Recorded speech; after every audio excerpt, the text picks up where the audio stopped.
Last time I was out, I watched two red-tailed hawks fight over a frog. So, I'm not going to see that in the office, right? So if you can't have a good time loving what you do, designing parks, and there's something wrong.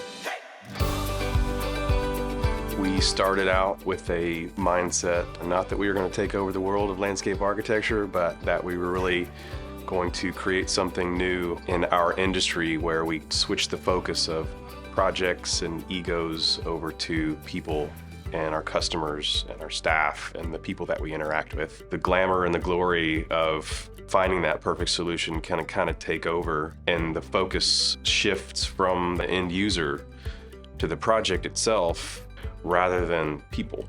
We just decided from the very beginning that our business was going to be about people. One of our core values is servanthood, and I really think that every single one of us applies that, wants to take care of our clients, responds to emails right away. And then we also, with like Jeremy and Andrew, they bring these years of experience to the table with all these vast different projects. And I think they get something unique from Valley Quest that they can't get other places. We enjoy what we do, and you're going to see that in how you interact with us. There's going to be laughter. There's going to be times when we need to be serious about deadlines, but we're going to have a good time, and you're going to see that come out in how we engage and how we work. In a profession like this, where personalities come through in the final product, you really want to make sure that those personalities are right and that they all fit together with everyone else. Why do you even need a landscape architect? It's just a plant, right? Unfortunately, the word landscape, it tends to draw people's minds to somebody with a pickup truck and a shovel and a wheelbarrow.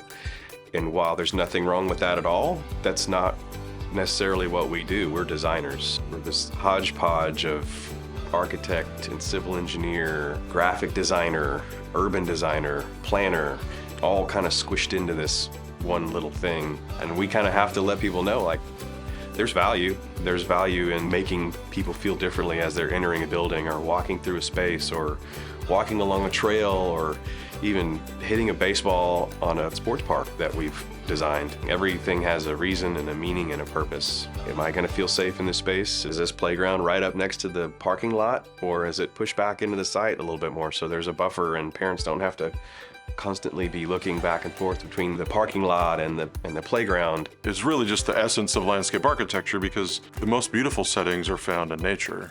Those don't need to be touched, except when we want to bring people into contact with them.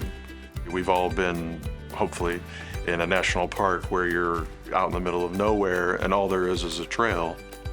And that's the man-made element to that. But someone had to design that, someone had to think about that. It's a unique profession that we have such a potentially long-lasting effect on a space.